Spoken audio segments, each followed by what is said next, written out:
দিবৰ কাৰণে তেওঁৰ নামক ঘোষ কৰিবৰ কাৰণে আমি ইয়াত একত্ৰিত হৈছো। Praise the lord, hallelujah. সেইকাৰণে সকলোকে স্বাগতম জনাইছো এই সভালৈ। আৰু আপোনালোক অহাৰ কাৰণে ধন্যবাদ। খন্তেক সময় ধৈৰ্য ধৰি আপোনালোকে ৰাতিপুৱাৰ পৰা বহি আছে, আধা ঘণ্টা আৰু সময় আপোনালোকে দিয়ক। তাৰপিছত আমি ঈশ্বৰৰ বাক্য শিকিম।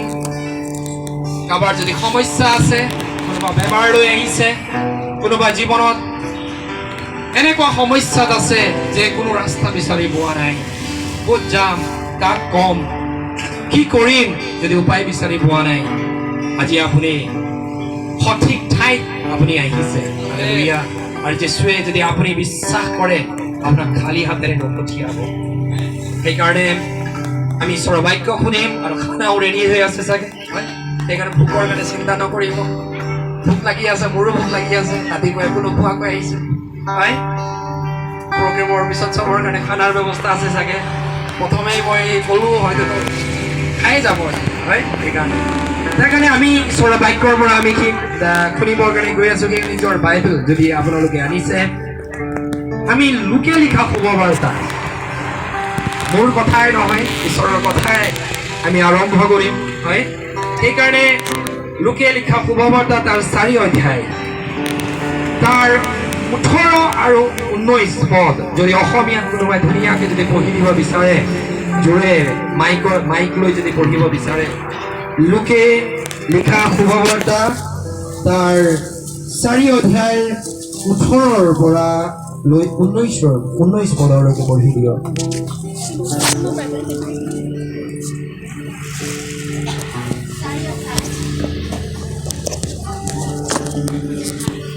মই পঢ়ি আছো লোকে লিখা শুভবাৰ্তাৰ 4 অধ্যায় 18 পদৰ পৰা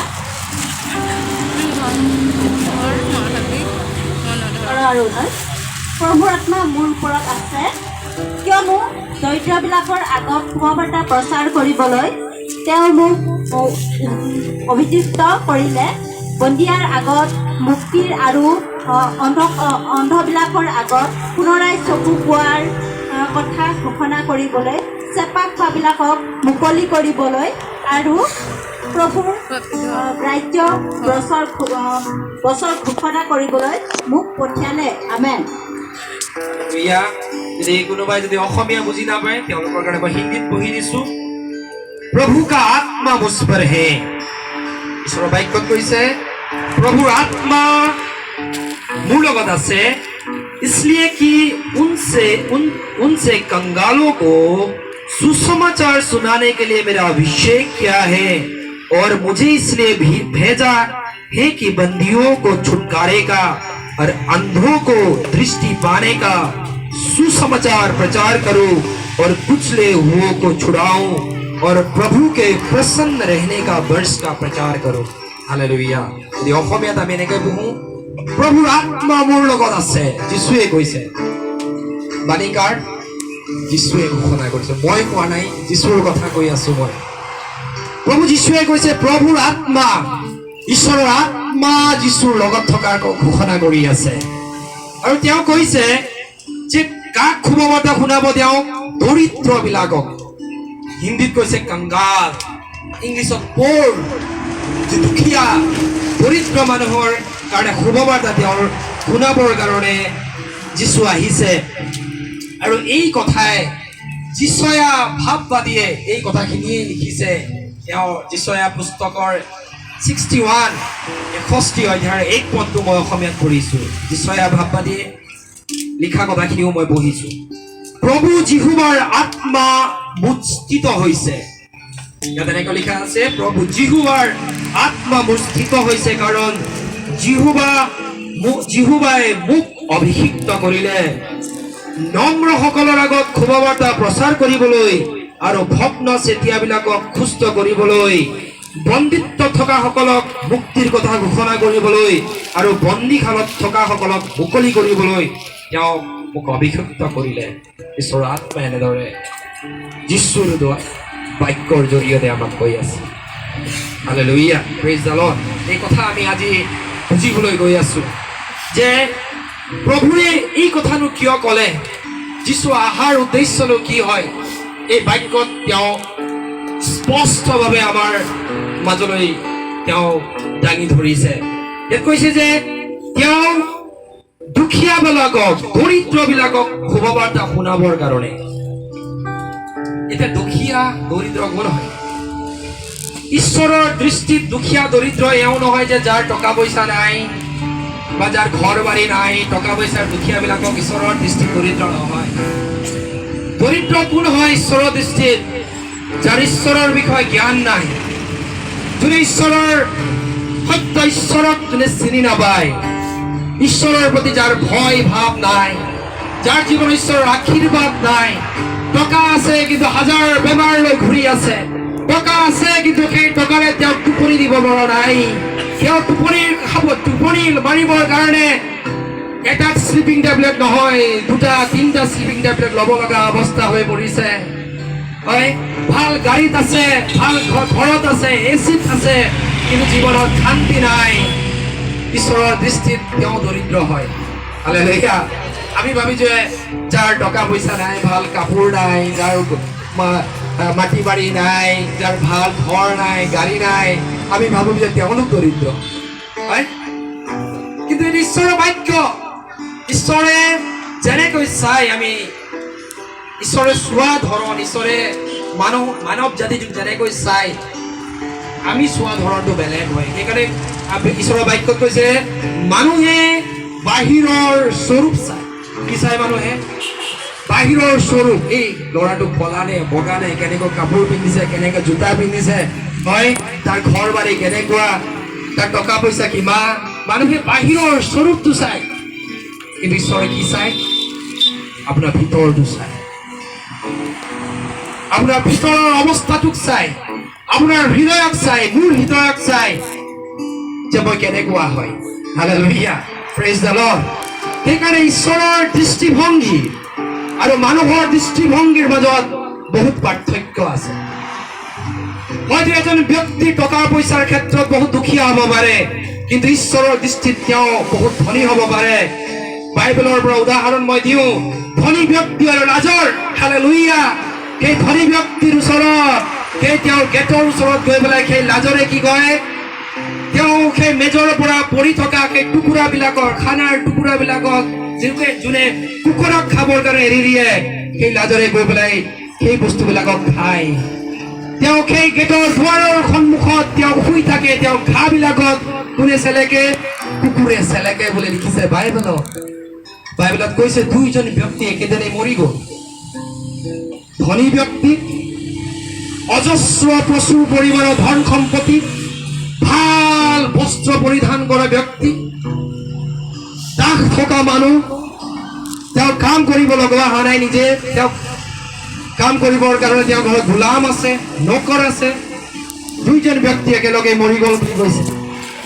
যেতিয়া সেই ধনী ব্যক্তিয়ে যেতিয়া তেওঁৰ চকু খুলিলে মৃত্যুৰ পিছত, চাওক, মৃত্যুৰ পিছত এটা জীৱন আছে, সেই কথা মনত ৰাখিব। মই আগত বিশ্বাস কৰা নাছিলো মৃত্যুৰ পাছতো কিবা এটা জীৱন আছে। মই ভবা নাছিলো এইটো জীৱনেই শেষ, নৰক আৰু স্বৰ্গ এইটোৱে আছে বুলি মই বিশ্বাস কৰিছিলো এদিন। কিন্তু যেতিয়া ঈশ্বৰৰ যদি জ্ঞান নাই, আপুনি দুখীয়া। হালেলুয়া।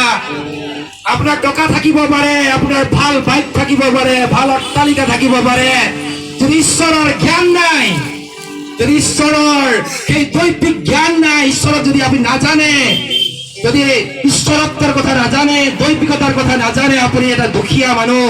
কিন্তু বেংকত অজস্ৰ সম্পত্তি থাকিব পাৰে, কিন্তু আপুনি এটা দুখীয়া ঈশ্বৰৰ দৃষ্টিত। চাব, ময়ো সেই দুখীয়া আছিলো। মই ভাবা নাছিলো ইয়াতে জীৱন, খাও পিও মौज करो, यही लाइफ है।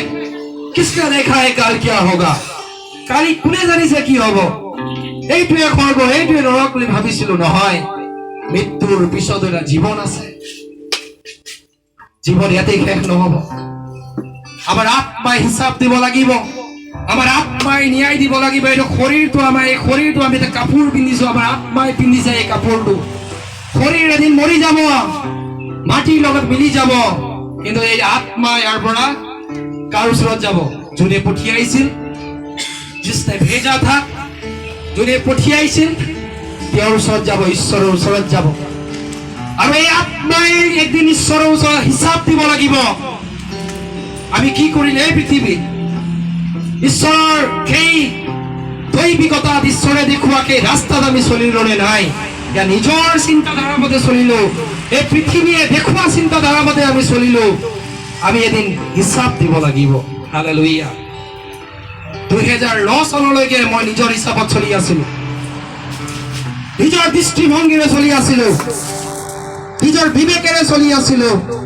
মোৰ নিজক যি ভাল লাগিছিল সেইটো কৰিছিলো, য'ত যাব লাগিছিল গৈছিলো, যি খাব লাগিছিল খাইছিলো, যি ক'ব লাগিছিল কৈছিলো। কোনো কওঁতা নাছিল। মোৰ জীৱন মই নিজৰ ধৰণে জীয়াম। হালেলুয়া।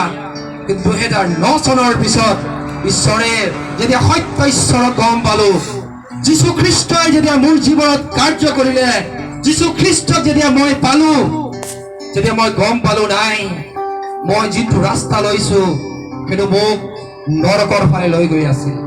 হালেলুয়া। যিটো ৰাস্তাত মই গৈ আছিলো, মই বিনাশৰ ফালে আছিলো, মোৰ অন্তিম পৰ্যায়ত মই নৰকৰগামী হৈ আছিলো। মই যেতিয়া সেই কথা গম পালো, যেতিয়া মই যীশুক পালো, যীশুৱে যেতিয়া মোৰ হৃদয়ত কথা পাতিলে, যীশুৱে যেতিয়া মোৰ আত্মাত কথা পাতিলে, মই গম পালো যে মানুহ এজনে কেনেকৈ জীয়াব লাগে। হালেলুয়া। ঈশ্বৰে যেতিয়া যোনে কয় যে মই ঈশ্বৰক জানিছো বা ঈশ্বৰক মই পাইছো, ঈশ্বৰক চিনি পাইছো, তাৰ জীৱনত পৰিৱৰ্তন আহিব। প্ৰথমে তাৰ জীৱনত পৰিৱৰ্তন আহিব, তাৰ চিন্তাধাৰাৰ পৰিৱৰ্তন আহিব। মোৰো তেনেধৰণে ঈশ্বৰৰ চিন্তাধাৰা পৰিৱৰ্তন কৰিলে। মই সেই কাহিনীটো কৈ আছিলো, চাওক, সেই ধনী ব্যক্তি আৰু লাজৰৰ বিষয়ে মই কৈ আছিলো, পাহৰা নাই। এইখিনি কথাখিনি মই কৈ শেষ কৰিম। যেতিয়া সেই ধনী ব্যক্তি আৰু লাজৰ একেদিনে মৰি গ'ল, ধনী ব্যক্তি এজনে নিজৰ চকু খুলিলে, এনেকুৱা ঠাইত পালে সেই ধনী ব্যক্তিজনে গৰম, ভয়ংকৰ গৰম, এটোপাল পানীৰ কাৰণে সি চিঞৰি আছে, তাৰ জিভা জ্বলি আছে, সি জ্বলি আছে সেই ঠাইত, অশান্তি, তাক শান্তি লগা নাই, আন্ধাৰ। তেনেকুৱা জেগাত সেই ধনী ব্যক্তিজন তাত নিজৰ চকু যেতিয়া খুলিলে, তেনেকুৱা ঠাইত পাইছে। আৰু সেই দুখীয়া লাজৰ সেই ধনী ব্যক্তিৰ ঘৰত যেতিয়া কি পৃথিৱীত আছিল, সিহঁত জীৱিত হৈ আছিল, সেই সময়ত সেই ধনী ব্যক্তিৰ ঘৰত তেওঁ জোঠা খোৱা মানুহ যেতিয়া সি চকু খুলিলে, তাৰ চকুৱে সি এনেকুৱা ধুনীয়া জেগা, যেনেকৈ আমাৰ পাষ্টৰ মহোদয়ে যেতিয়া তেওঁ কথাখিনি কৈ আছিল, তেওঁ ছোৱালী যেতিয়া সেই কোমা ষ্টেজত আছিল, সেই বেডত পৰি আছিল, অচেতন অৱস্থাত আছিল, তাই কৈছে, মই পাপা বহুত ধুনীয়া জেগাত মই গৈছিলো, বৰ সুন্দৰ জেগা, মোক লাগিছে তাৰ পৰা যে উভতি আহিব মন যায়। কিন্তু এইফালে পাপাই 3 দিন 4 দিন ফাষ্টিং কৰি আছে। আমাৰ মানুহৰ মানসিকতা, আমি মানুহৰ মায়া মোহেৰে আমি আবদ্ধ। তেওঁ নিজৰ সন্তানৰ কাৰণে কান্দি কান্দি কান্দি কান্দি প্ৰাৰ্থনা কৰি আছে, তেওঁ হেৰুৱাব বিচৰা নাছিল। আৰু তেওঁ প্ৰাৰ্থনাই তেওঁৰ আত্মাক সেই ঠাইলৈ, সেই ঠাইৰ পৰাও ঘূৰাই আনিলে। হালেলুয়া। চাওক, তাই সেই স্বৰ্গৰ দৰ্শন তাই পালে। সেই বাচ্চাজনীয়ে 4 বছৰৰ কথা, তাই মিছা কথা নকয়। 4 বছৰৰ সেই 4.5 বছৰৰ সেই সৰু ছোৱালীজনীয়ে মিছা কথা নকব। যেতিয়াই তাই সচেতন হৈল, তাই গম পালে কিমান ধুনীয়া ঠাইত বগা বস্ত্ৰ পৰিধান কৰি সৰু সৰু ল'ৰা ছোৱালী বিলাকে আনন্দ পৰিৱেশত আছিল। তাই বিচাৰিছিল সেই ঠাইত যাবৰ কাৰণে, কিন্তু ৰছী এডালে তাইক যাব নিদিলে।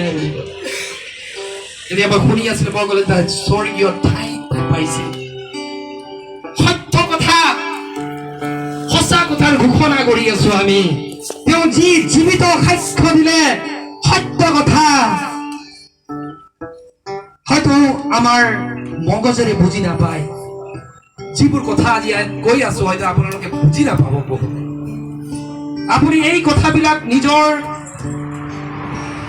ব্ৰেইনেৰে, এই মাইণ্ডেৰে গম নাপাব। যেনেকৈ মই 2009 চনলৈকে গম পোৱা নাছিলো, কিবা এনেকুৱা কথা হ'ব নেকি, কিবা স্বৰ্গও আছে নেকি, কিবা স্বৰ্গদূতো আছে নেকি, কি যীশু কিবা মৃত্যুৰ পৰা 3 দিনৰ পিছত আকৌ জিন্দা হৈ এবং অসম্ভৱ নিচিনা লাগে কোনো মৰা মানুহ জিন্দা হ'ব পাৰে নেকি অসম্ভৱ নিচিনা লাগে এই ব্ৰেইনত এই মাইণ্ডত কিন্তু যেতিয়া আপোনাৰ আত্মিক দৃষ্টিভংগী যেতিয়া খুলি যাব আপোনাৰ আত্মিক চকু যেতিয়া খুলি যাব তেতিয়া গম পাব যে যীশুৱে কোৱা বাইবেলত কোৱা এটা এটা কথা সত্য হয় হালেলুয়া যেনেকৈ মই এই কাহিনীটো কৈ আছো ধনী ব্যক্তি আৰু সেই দুখীয়া লাজৰৰ বিষয়ে ধনী ব্যক্তিয়ে নিজৰ নৰকৰ নিচিনা পৰিস্থিতিত পালে গৰম পানীৰ কাৰণে সি কান্দি আছে এটোপাল পানী পোৱা নাই শান্তি নাই সেই ঠাইত কিন্তু সেই দুখীয়া লাজৰে নিজকে এনেকুৱা অৱস্থাত পাইছে এনেকুৱা জেগাত পাইছে তেওঁ ছোৱালীয়ে কোৱা নিচিনা জেগা ঠাইত সুন্দৰ পৰিৱেশ আনন্দৰ পৰিৱেশ হালেলুয়া যি আনন্দ আপুনি এই পৃথিৱীত নাপাব যি আনন্দ এই পৃথিৱীত কল্পনা কৰিব নোৱাৰিব তেনেকুৱা আনন্দৰ পৰিৱেশ সেই স্বৰ্গীয় পৰিৱেশত সেই লাজৰে তাত নিজকে পাইছে দুখীয়া পৃথিৱীৰ দৃষ্টিত কি হয় দুখীয়া কিন্তু মৃত্যুৰ পাছত কি হ'ল সেই ধনী ব্যক্তিৰ থাকিও কিমান ধনী হৈ গ'ল সেই স্বৰ্গীয় দেশৰ নাগৰিক হ'ব পাৰিলে হালেলুয়া সেই স্বৰ্গীয় স্থানত প্ৰৱেশ কৰিব পাৰিলে সেইকাৰণে পৃথিৱীত হয়তো আপুনি দুখীয়া হ'ব পাৰে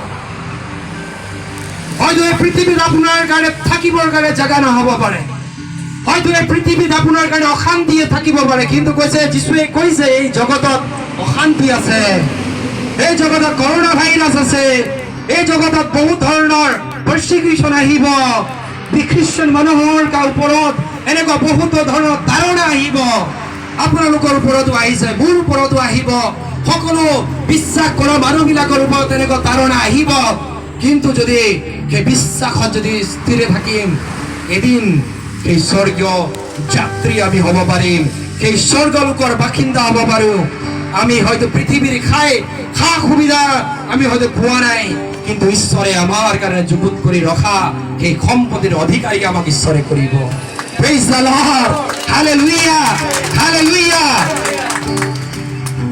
গম পাইছে ঈশ্বৰৰ চোৱা ঈশ্বৰে যেনেকৈ চাই মানুহে চোৱাৰ মাজত ঈশ্বৰৰ দৃষ্টিভংগী আৰু মানুহৰ দৃষ্টিভংগীৰ মাজত আকাশ আৰু পাতালৰ মাজত যিমান পাৰ্থক্য সিমান পাৰ্থক্য আছে হালেলুয়া সেইকাৰণে মই আজি আপোনালোকৰ আগত এই বাক্য মই লৈ আহিছো যে প্ৰভু কা আত্মা মুঝ पर है যিশুৱে কৈছে যিশুৱে ঘোষণা কৰিছে প্ৰভুৰ আত্মাই দি প্ৰভু যিশুৱে এই কথা ঈশ্বৰৰ আত্মাই দি যিশুৱে এই কথা কৈ আছে কংগালক সুসমাচাৰ দৰিদ্ৰবিলাকক শুভবাৰ্তা দিবৰ কাৰণে যিশু আহিছে যদি আপুনি এজন সেই দৰিদ্ৰ হয় হালেলুয়া দৰিদ্ৰ মানে কেৱল টকা পইচাৰ দৰিদ্ৰৰ কথা কোৱা নাই যদি ঈশ্বৰৰ জ্ঞান যদি আপোনাৰ জীৱনত নাই সেই দৈবিকতাৰ বিষয়ে আপুনি নাজানে বহুত কথা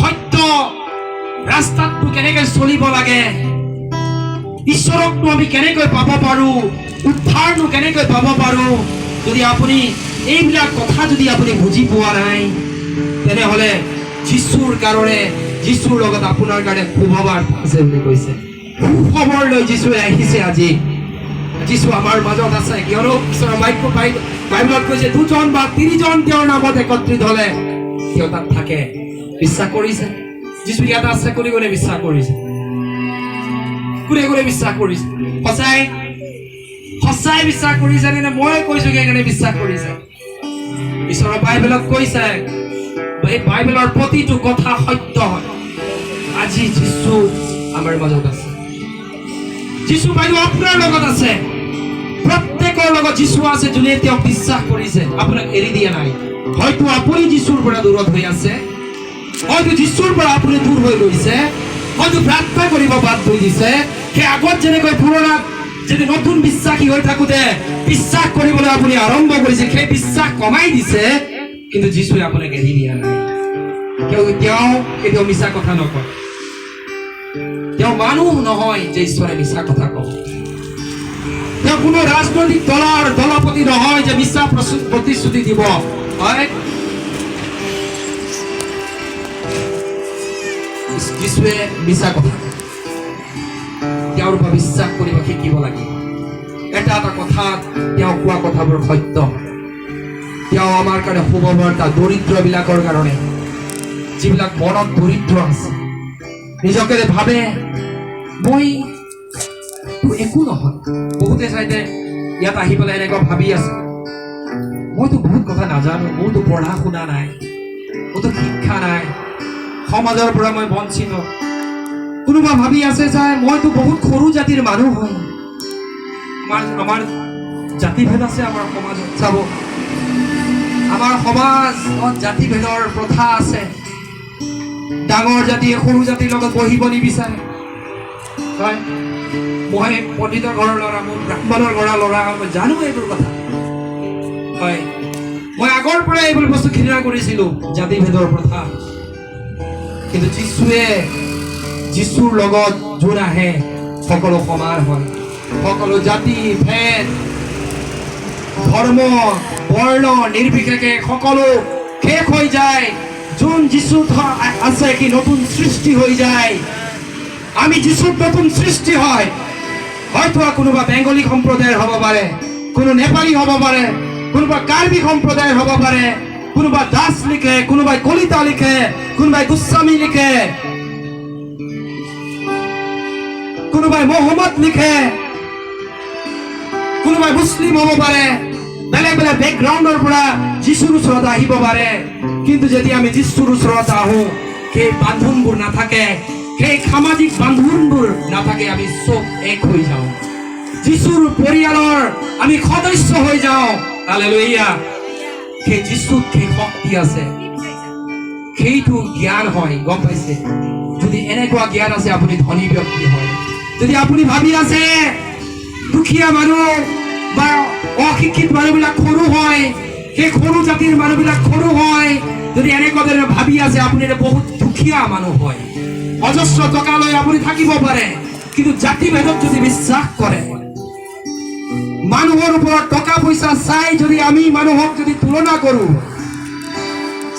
টকা পইচা চাই মানুহৰ ৰূপ আৱৰণ চাই কাপোৰ পোছাক চাই যদি মানুহৰ ওপৰত আমি বিভেদ কৰোঁ আপুনি এটা ডাঙৰ দুখীয়া মানুহ হয় হালেলুয়া ঈশ্বৰৰ সেই জ্ঞান নাই আপোনাৰ লগত এটা আপুনি দৰিদ্ৰ ব্যক্তি হয়তো আপুনি অজস্ৰ সম্পত্তিৰ মালিক হ'ব পাৰে কিন্তু নিজকে যোনে উচ্চ বুলি ভাবে আৰু বেলেগক নিম্ন বুলি ভাবে সিহঁতকৈ দৰিদ্ৰ ব্যক্তি হয় হালেলুয়া প্ৰেইজ দ্য লৰ্ড আমি যীশুত এক হয় বেলেগ বেলেগ সম্প্ৰদায়ৰ পৰা আহিব পাৰোঁ বেলেগ বেলেগ জাতিৰ আমি হ'ব পাৰোঁ কিন্তু যীশুত আমি যদি বিশ্বাস কৰোঁ আমি যীশুত নতুন সৃষ্টি হৈ এৰা পৰিয়ালৰ সদস্য আমি হৈ যাওঁ তাত ক্ষমতা আছে সেইটোৱে ক্ষমতা আমাক কোনেও কি কৰিব নোৱাৰে চোৱা লগাব নোৱাৰে অসমীয়াত কয় চোৱা এই আমি যদি আমাক কোনেও চোৱা লগাব নোৱাৰে গম পাইছে আমাৰ ঘৰত আগত যেতিয়া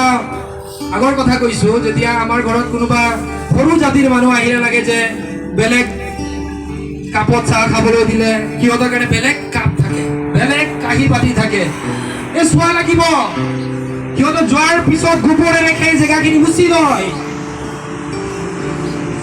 সেইবোৰ দুখীয়া চিন্তাধাৰা কিন্তু খ্ৰীষ্টানক মানুহক কোনেও চোৱা লগাব নোৱাৰে যোনে খ্ৰীষ্টানত আহে তাৰ চোৱাখিনি গুচিহে যায় হালেলুয়া যোনে যীচুক বিশ্বাস কৰে তাৰ চোৱাখিনি গুচি যায় লেপ্ৰচি গুচি যায় লেপ্ৰচি মানে কি অসমীয়াত কুষ্ঠ ৰোগ কি হয়তো শাৰীৰিকভাৱে কুষ্ঠ ৰোগ নাই তাৰ আত্মিক কুষ্ঠ ৰোগ দূৰ হৈ যাব যোনে যীচুক চুব হালেলুয়া এই আত্মিক কুষ্ঠতাৰে ভৰি আছে বহুতৰ জীৱন যাৰ জীৱনত আত্মিক কুষ্ঠ ৰোগ নাই সি ধনী ব্যক্তি হয় হয়তো আপোনাৰ টকা থাকিব নোৱাৰে হয়তো আপোনাৰ গাড়ী ঘোঁৰা থাকিব নোৱাৰে কিন্তু আপোনাৰ যদি আত্মিক কুষ্ঠতা নাই বেলেগত চুলে কিবা হ'ব নেকি তাত খালে কিবা হ'ব নেকি তাত গ'লে কিবা হ'ব নেকি এইটো কুষ্ঠ ৰোগক কোনে চুব নিবিচাৰে হয় সি নিজে এটা কুষ্ঠ ৰোগী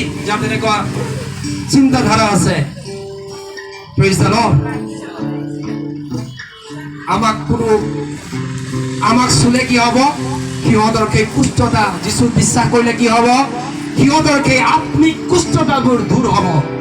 সিহঁত দুখীয়া ব্যক্তি হয়, যাৰ জীৱনত সেই কুষ্ঠ ৰোগ আছে, যাৰ জীৱনত সেই কুষ্ঠ ৰোগৰ নিচিনা চিন্তাধাৰা আছে, সি আটাইতকৈ দুখীয়া ব্যক্তি হয়।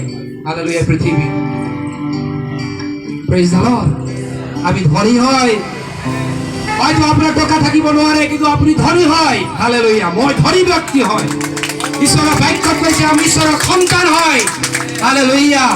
আমাৰ পিতৃ স্বৰ্গ আৰু পৃথিৱীৰ সৃষ্টিকৰ্তা ঈশ্বৰ হয়। হালেলুয়া। আৰু সেই ঈশ্বৰৰ আমি সন্তান হয়। যদি আমাৰ গাড়ী নাই তথাপিও আমি ঈশ্বৰৰ সন্তান হয়। আমাৰ ভাল ঘৰ নাই তথাপিও আমি সেই ঈশ্বৰৰ সন্তান হয়। আমাক সেই ঈশ্বৰৰ সন্তানৰ যি অধিকাৰ যোন যীশুৱে দিছে, সেই অধিকাৰ শয়তানৰ কোনো শক্তিয়ে, সমাজৰ কোনো শক্তিয়ে, নৰকৰ কোনো শক্তিয়ে সেই অধিকাৰ লৈ যাব নোৱাৰে, যেতিয়ালৈকে আপুনি নীতি নিদিয়ে। হালেলুয়া। কিয়নো যোহনৰ 1:12 কৈছে, যোনে যীচুক গ্ৰহণ কৰিলে, হালেলুয়া, তেওঁ ঈশ্বৰৰ সন্তান হোৱাৰ অধিকাৰ দিলে। ইয়াত কোনে কোনে যীচুক গ্ৰহণ কৰিছে? কোনে কোনে যীচুক বিশ্বাস কৰিছে? ইয়াৰ ভিতৰত আপোনালোকে বিশ্বাস কৰিছে, তেনে ঈশ্বৰৰ বাক্যই কৈছে আপোনালোক কোন? ঈশ্বৰৰ সন্তান। হালেলুয়া। আপুনি দুখীয়া নেকি? হালেলুয়া। আপোনাৰ জীৱনত সেই কুষ্ঠ ৰোগ নাই এতিয়া, আপুনি ধনী। আপোনাৰ সেই আত্মিক অন্ধাপন, যোনটো আত্মিকভাৱে যোনটো দেখা নাপায় কিন্তু গুচি গৈছে, আপুনি ধনী ব্যক্তি। আপুনি ঈশ্বৰৰ দৃষ্টিত আশীৰ্বাদ পোৱা ব্যক্তি। আপুনি মনোনীত ব্যক্তি। তেওঁ পৰিয়ালৰ সদস্য হয়। আপুনি আপোনাৰ লগত ঈশ্বৰৰ ভাল সম্বন্ধ আছে। হালেলুয়া। আপুনি দুখীয়া নহয়, মই দুখীয়া নহয়। 2009 চনলৈকে মই দুখীয়া আছো, যেতিয়া মই যীচুক গম পোৱা নাছিল। টকা পইচাৰ ক্ষেত্ৰত ধনী নাছিলো, টকা পইচাৰ একো অভাৱ নাছিল, অজস্ৰ সা সম্পত্তি আছিল, ধুনীয়া খাইছিলো, বৈছিলো, নিজৰ ঘৰত আছিলো। হালেলুয়া। কিন্তু মই দুখীয়া আছিলো। যেতিয়া যীচুক পালো, সেই আত্মিক কুষ্ঠতা, আত্মিক অন্ধতা, সেইবিলাক লাহে লাহে লাহে লাহে পিঁয়াজ যেনেকৈ গুচাই যাওঁ, হয়? পিঁয়াজ কিমান তৰফ থাকে, প্ৰথমে বাকলি, তাৰপিছত আৰু সৰব, অলপ ভাল বাকলি, এইবোৰ তৰফ গুচাই পেলাই ঈশ্বৰে আমাক চাফা কৰি আছে। আমাক তেনেকৈ ঈশ্বৰে চাফা কৰি আছে। যেতিয়ালৈকে যীচু আহিব আমি চাফা হৈয়ে থাকিম। Praise the lord. চাওক, আমাৰ কাৰণে শুভবাৰ্তা আছে যীচুৱে লোৱা। কংগাল দৰিদ্ৰ বিলাকৰ কাৰণে তেওঁ শুভবাৰ্তা দিবৰ কাৰণে, এইটোৱে শুভবাৰ্তা হয়। হালেলুয়া। এইটোৱে শুভবাৰ্তা হয় যে আমি আৰু দুখীয়া নহয়। আমি যীচুক যোনে গ্ৰহণ কৰিছে, ঈশ্বৰৰ সন্তান। ঈশ্বৰৰ লগত আমাৰ এতিয়া বিৰোধিতা নাই। আমি ঈশ্বৰৰ সন্তান হৈছো। তেওঁ আমাৰ পিতৃ হয়। তেওঁ গোটেই সম্পত্তিবোৰ আমাৰ সম্পত্তি হয়। হালেলুয়া। তেওঁ গোটেই সম্পত্তিৰ আমি অধিকাৰী হয়। আমাৰ জীৱনত এতিয়া বেমাৰৰ ঠাই নাই।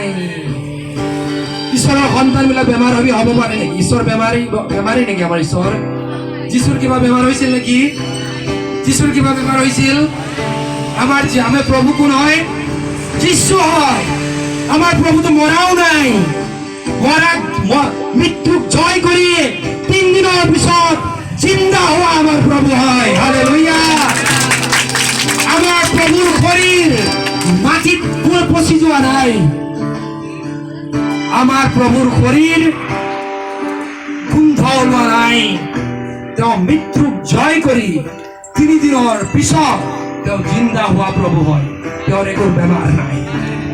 যদি আমি তেওঁৰ সন্তান হয়, আমি যদি বিশ্বাস কৰো আমি ঈশ্বৰৰ সন্তান হয়, তেনেহলে আমাৰ জীৱনতো এই বেমাৰৰ কোনো ঠাই নাই।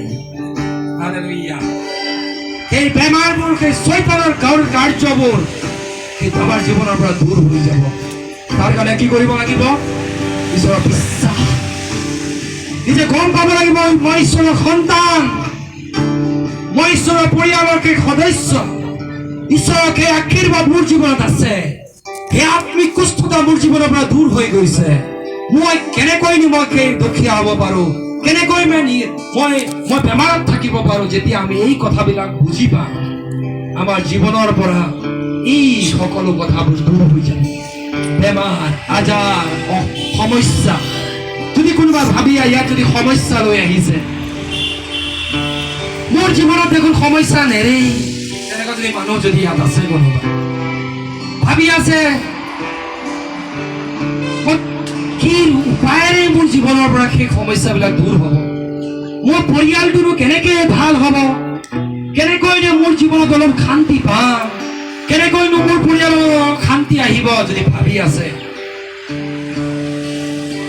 যীশুৰ বিষয়ে আমাক জানিবৰ প্ৰয়োজন আছে। যীশুক বিশ্বাস কৰাৰ প্ৰয়োজন আছে আপোনাৰ। হয়তো আপুনি নিজকে যীশুৰ বিশ্বাসী বুলি কৈ আছে, কিন্তু আপুনি যীশুৰ পৰা আঁতৰি আছে। হয়তো যীশুৱে যোনটো ৰাস্তা দেখুৱাইছে, সেই ৰাস্তাত মতে আপুনি চলিব পৰা নাই বা চলা নাই, নিজৰ দৃষ্টিভংগীৰে চলি আছে, নিজৰ ইচ্ছাৰে চলি আছে। যেনেকৈ যীশুৱে ৰাস্তা দিছে, তেনেকৈ কিন্তু ৰাস্তাত চলা নাই। হয়তো সেইকাৰণে আপুনি সেই সমাধান পোৱা নাই। তাৰ কাৰণে কি কৰিব লাগিব? ৰিপেণ্ট, মন পালটন। যদি আমি মন পালটন কৰি যদি ঈশ্বৰৰ ওচৰত, যীশুৰ ওচৰত আকৌ আহো, হে প্ৰভু যীশু, মোৰ নিজৰ শক্তিৰে, নিজৰ চিন্তাৰে মই নিজৰ ৰাস্তা ললো প্ৰভু, কিন্তু মোৰ জীৱনত এই সমস্যাবিলাক কেতিয়াও আঁতৰা নাই। প্ৰভু, আকৌ মই তোমাৰ ওচৰত আহিছো। যে এনেকুৱা চিন্তাধাৰা ৰাখি যদি যীশুৰ ওচৰত যদি আজি আপুনি প্ৰাৰ্থনা কৰে, যীশু ইয়াত আছে। মই প্ৰথমে কলো যীশু ক'ত আছে? বিশ্বাস কৰে। ঈশ্বৰৰ বাইবেলত কৈছে, য'ত দুজন বা তিনিজন তেওঁৰ নামত একত্ৰিত হয়, যীশু তাত থাকে। যীশু যদি আমাৰ মাজত আছে, যীশুৰ ওচৰত যদি আমি বাইবেলত পাওঁ, যি সমস্যা লৈ আহিছে সকলো সমাধান লৈ গৈছে। 12 বছৰৰ সেই তেজ হোৱা স্ত্ৰীগৰাকীৰ বিষয়ে বাইবেলত কৈছে, তাই গোটেই সম্পত্তি, তেজ যোৱা বেমাৰ, গম পাই, তেজ যোৱা বেমাৰ। 12 বছৰৰ সেই বুঢ়ীজনীয়ে, সেই বিধৱাজনীয়ে নিজৰ গোটেই সম্পত্তি, সেই তেজ যোৱা বেমাৰটো বন্ধ কৰিবৰ কাৰণে নিজৰ সা সম্পত্তি, ডক্তৰ, বৈদ্য, যোনে যেনেকৈ ক'লে তেনেকৈ গোটেই সা সম্পত্তি শেষ কৰি দিলে। কংগাল হৈ গ'ল, একো নাই। যেতিয়া তাই গম পালে যে এদিন সেই ৰাস্তাৰে যীশু গৈ আছে, তেতিয়া কৈ গ'লে, যীশুৱে আজি যদি মই যীশুক সেই কাপোৰটোকে যদি চুই দিম, মই সুস্থ হৈ যাম। তাই তেনেকৈ ধৰণে বিশ্বাস কৰিলে। যেতিয়া সেই ভিৰৰ মাজেৰে গৈ যদি যীশুৰ সেই কাপোৰখন, যীশুৱে পিন্ধা কাপোৰখন যেতিয়া চুই দিলে, বাইবেলত কৈছে সেই মুহূৰ্ততে কি হৈ গ'ল? তাই সুস্থ হৈ গ'ল। 12 বছৰৰ যদি সমস্যা, পুৰণি সমস্যা, কোনেও সমাধান কৰিব নোৱাৰা সমস্যা যদি আপোনাৰ জীৱনত আছে, আজি যীশু ইয়াত আছে, তেওঁক চুবলৈ চেষ্টা কৰক। হালেলুয়া। সেই বিশ্বাসৰ চকুৰে, সেই আত্মিক চকুৰে তেওঁক সেই কাপোৰখনক চুবৰ কাৰণে আপুনি বিচাৰক। আপোনাৰ সমস্যা আপোনাৰ লগত নাযাব। আজি এই মুহূৰ্ততে তেওঁৰ সমাধান আপুনি পাই যায়। কিয়নো যীশুৰ ওচৰত যোন আহে, যোন আহিছিল, আমি যদি বাইবেলত পাওঁ, এই তেওঁলোকে সমাধান লৈ গৈছিল, সুস্থতা লৈ গৈছিল, আশীৰ্বাদ লৈ গৈছিল। হালেলুয়া। আমাৰ জীৱন একে হৈ নাথাকিব। এটা ডাঙৰ পৰিৱৰ্তন আমাৰ জীৱনত আহিব যদি আমি বিশ্বাস। সেইকাৰণে যীশুৱে কৈছে, আজি যেনেকৈ আমি লোকৰ শুভবাৰ্তাত আমি যেনেকৈ পঢ়ি আছিল, তাক কৈছে যে कंगालों को सुसमाचार सुनाने के लिए, दरिद्र বিলাকক শুভবাৰ্তা দিবৰ কাৰণে তেওঁ আহিছে। और मुझे इसलिए भेजा गया कि बंदियों को छुड़ाऊं। যদি কোনোবাই নিজৰ সমস্যা এনেকৈ বন্দী নিচিনা হৈ আছে, ওলাব পৰা নাই, কিছুমান হেবিটছ, কিছুমান গলত আদত, আমাক বহুত বস্তুৱে কি কৰে, আমাক বন্দী কৰি ৰাখে। শয়তানৰ শক্তি আমাক বন্দী কৰি ৰাখে। কিছুমানে নিচাই ইমান বন্দী হৈ থাকে। নিচা, মই এটা চেইন স্মোকাৰ আছিল, চিগাৰেট ধোপা আছিলো, এতিয়া নাখাওঁ। যেতিয়ালৈকে চিগাৰেট নাখাওঁ তেতিয়ালৈকে ৰাতি টোপনি নধৰে, আৰু ৰাতিপুৱা যেতিয়া টোপনিৰ পৰা সাৰ পাই উঠো যেতিয়ালৈকে চিগাৰেট নাখাওঁ তেতিয়ালৈকে টয়লেট যাব নোৱাৰো নোলাই কথাটো গম পাইছে এৰিবৰ কাৰণে বহুত টান নিচা জাতীয় বস্তু বন্দী কিছুমান নিচাত বন্দী কিছুমান অশ্লীল বস্তুত বন্দী কিছুমান বেয়া কথা কোৱাত বন্দী মুখটো কিয় বেয়া কথা ক'বৰ কাৰণে ব্যৱহাৰ কৰে কথাই প্ৰতি মাতৃভাষা ওলাই কিছুমান যদি তেনেকুৱা ধৰণৰ বন্দী অৱস্থাত আছে কোনোবা যদি মোবাইলত বেলেগ বেয়া বেয়া বস্তুত চোৱাত যদি বন্দী হৈ আছে অশ্লীল বস্তুবিলাক যদি চোৱাত যদি বন্দী হৈ আছে শয়তানে যদি সেই বস্তুবিলাকত বন্দী কৰি ৰাখিছে হালেলুয়া যীশুৱে সেইবিলাকৰ পৰাও স্বতন্ত্ৰ কৰিবৰ কাৰণে হালেলুয়া আহিছে যদি কোনোবাই বেলেগৰ গুণগান গাই ভাল নাপায় কিন্তু বেলেগৰ বেয়াকৈ ভাল পায় যেতিয়ালৈকে বেলেগৰ কিবা এটা বিষয় বেয়া নক'ব তেতিয়ালৈকে কিবা খানা হজম নহয় তেনেকুৱা কথা যদি বন্দী ফুসফুসনি কাৰোবাৰ কথা কাৰোবাক লগোৱা কাৰোবাৰ মাজত কাৰোবাক কথা লগাই কাজিয়া লগোৱা এনেকুৱা যদি স্বভাৱত যদি বন্দী আছে হালেলুয়া যীশুৱে সেই সকলো ধৰণৰ বান্ধোনৰ পৰা উলিয়াবৰ কাৰণে আহিছে কিয়নো এইটো আমাৰ নিজৰ শক্তিত আমি নোৱাৰো যদি কোনোবা জীৱনৰ মৃত্যুৰ ভয়ত আছে যদি কোনোবা জীৱনত লাগে যে মোৰ জীৱনটো একোৱেই নাই দেখোন সিদিনা মই শুনিলো ক্ষেত্ৰীৰ ওচৰত এজনী ছোৱালীয়ে কলেজ পাছ কৰা ছোৱালী সুইচাইড কৰি জাগিৰোড কলেজতে পঢ়া নে কোনটো কলেজত পঢ়া যোনটো ঘৰত মই ভাড়া থাকো জাগিৰোডত সেই ঘৰৰ যোনটো ল'ৰা আছে তেওঁৰ বান্ধৱী কিয় সুইচাইড কৰি এজনী ভাল গাভৰু ছোৱালী এজনী টকা সম্পত্তি অজস্ৰ কিন্তু মনত শান্তি নাই কিবা শয়তানে তাক বন্দী কৰি ৰাখিছে চিন্তাধাৰাত বন্দী হৈ আছে কিবা দুখত বন্দী হৈ আছে হালেলুয়া সেইবিলাকৰ পৰা ঈশ্বৰে স্বতন্ত্ৰ কৰিব তেনেকুৱা ধৰণৰ মেণ্টেলিটি কাৰোবাৰ যদি আছে সুইচাইড কৰিবৰ কাৰণে কাৰোবাক যদি মন গৈ আছে নাই মোৰ জীৱনত আৰু একো ৰখা নাই মই আৰু মৰি যাম যদি কোনোবাই ভাবি আছে তেনেকুৱা চিন্তাধাৰাৰ পৰা যীশু উলিয়াবৰ কাৰণে আজি ইয়াত আছে হালেলুয়া যীশুৰ ওপৰত বিশ্বাস কৰি চাওক তেনেকুৱা ব্যক্তি কৈ চাওক যদি তেনেকুৱা ব্যক্তি কোনোবা আছে প্ৰভু মই ৰাস্তা দেখা নাই মই কি কৰি মোৰ জীৱনটো আৰু মই শেষ কৰিবলৈ বাকী আছে তেনেকুৱা চিন্তাধাৰাই যদি বন্দী হৈ আছে যীশুৱে আজি আপোনাক সেই পৰিস্থিতিৰ পৰা স্বতন্ত্ৰ কৰিবৰ কাৰণে সেই পৰিস্থিতিৰ পৰা উলিয়াই আনিবৰ কাৰণে যীশু আজি ইয়াত আছে কোনোবাই যদি ভাবি আছে মোৰ জীৱনত কোনো আশীৰ্বাদ নাই মোৰ জীৱন অকলশৰীয়া মোৰ জীৱনত কোনো সহায় কৰোতা মানুহ নাই মোৰ পৰিয়ালৰ মানুহে মোক ভাল নাপায় মোৰ নিজৰ ওচৰ চুবুৰীয়া মানুহে মোক নাচায় মোৰ মণ্ডলী মানুহেও মোক চিন্তা নকৰে যদি এনেকুৱা মানসিকতা লৈ যদি আপুনি ইয়াত বহি আছে যীশুৱে আপোনাক কৈ আছে তেওঁ আপোনাক ভাল পায় তেওঁ আপোনাৰ কাৰণে সেই ক্ৰুচত জীৱন দিছে আপোনাৰ কাৰণে তেজ আপোনাৰ কাৰণে আপোনাৰ উদ্ধাৰৰ কাৰণে আপোনাৰ শান্তিৰ কাৰণে তেওঁ দিছে তেওঁ বিশ্বাস